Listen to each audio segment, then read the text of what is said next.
8 degree Celsius, -8 degree Celsius. अब देखो हमें क्या फाइंड करना था, below zero means -8 degree Celsius पे कितना टेम्परेचर होगा, सॉरी कितना टाइम हुआ हो गया। सो -8 डिग्री सेल्सियस पे 9 PM जो है हो रहे होंगे। तो हमें एक आंसर मिल गया कि 9 PM क्या है, हो रहा होगा। अब हमें फाइंड करना मिडनाइट को कितना टेम्परेचर हुआ होगा, तो इस गिनती को और आगे बढ़ाएंगे 12 बजे तक। तो 10 PM पर कितना टेम्परेचर होगा, -10 degree Celsius.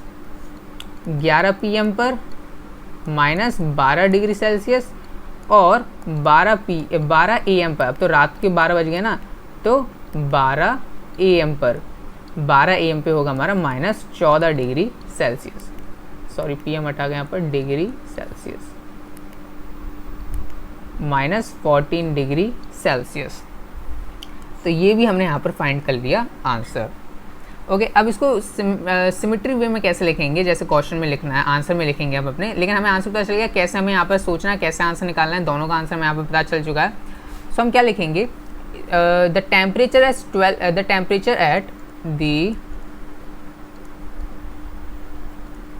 Temperature at 12 PM equal to 12 PM पे कितना टेम्परेचर है, 10 डिग्री सेल्सियस, ये तो गिवन ही है, 10 डिग्री सेल्सियस। वैसे ही करके अब आपको सब लिखना है, the temperature at 1 PM, 1 PM पे कितना टेम्परेचर होगा, 10 minus 2 degree Celsius equal to 8 degree Celsius, जो कि यहाँ पे लिखा है 8 degree Celsius.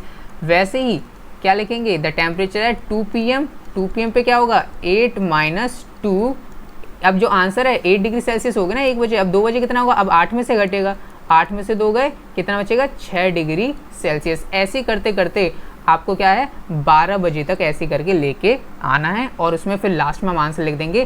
So the temperature eight minus 8 degree Celsius, time will be 9 PM। The temperature eight minus 8 degree Celsius, जो कि बिलो लिखा था,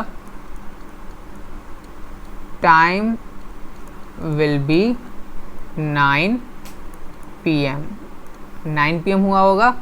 एंड और क्या था सेकेंड पार्ट में, what would be the temperature eight midnight.